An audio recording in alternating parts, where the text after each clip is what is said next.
দেখুন, এটা আমাদের বাসার সামনে পানিতে টইটুম্বর। দেখতে ভীষণ সুন্দর লাগছে। কোনো রকম বৃষ্টি ছাড়াই এরকম পানি উঠেছে। এটা সবসময় হয় না। যখন নদীতে জোয়ার থাকে তখন এরকম হয়।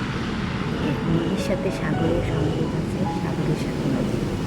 আর নদীর সাথে এখানকার যে ড্রেনেজগুলো আছে সেটার সাথে সংযোগ আছে।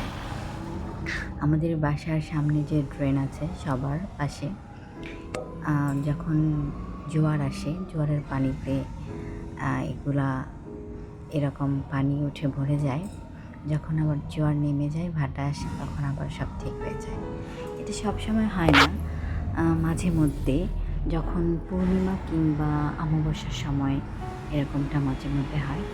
তো আমার বাসাটা বেশ উঁচু, গেট পর্যন্ত আসে, বা কখনো যদি এই জোয়ারের সময় বৃষ্টি হয় তখন আরেকটু পানি সামনে দিকে আসে।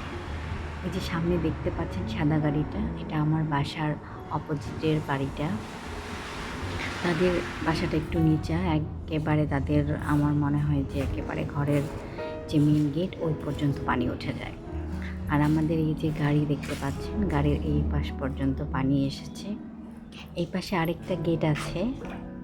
তো এই গেটের এখানে আমি দেখতে আসছি এই পাশ দিয়ে কতটুকু পানি। তো দেখতে পাচ্ছেন রাস্তার ওই পাশের বাড়ির মধ্যেও সামনে পানি আছে উঠোনগুলাতে। এগুলো রুমের ভিতরে যায় না, উঠোন পর্যন্ত পানি ওঠে।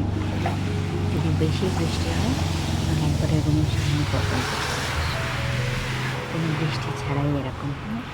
আর এগুলো আসলে এখানে খুব সুবিধা, যেমন যখন অনেক বেশি বৃষ্টি হয় এই ড্রেনের মাধ্যমে পানিগুলো নদীতে চলে যায়। আবার যখন নদীতে অতিরিক্ত এরকম জোয়ার আসে তখন ড্রেনের মাধ্যমে আবার এখানে এই পানিগুলো চলে আসে। দুইটা জিনিস ব্যালেন্স হয়ে যায় এর মাধ্যমে।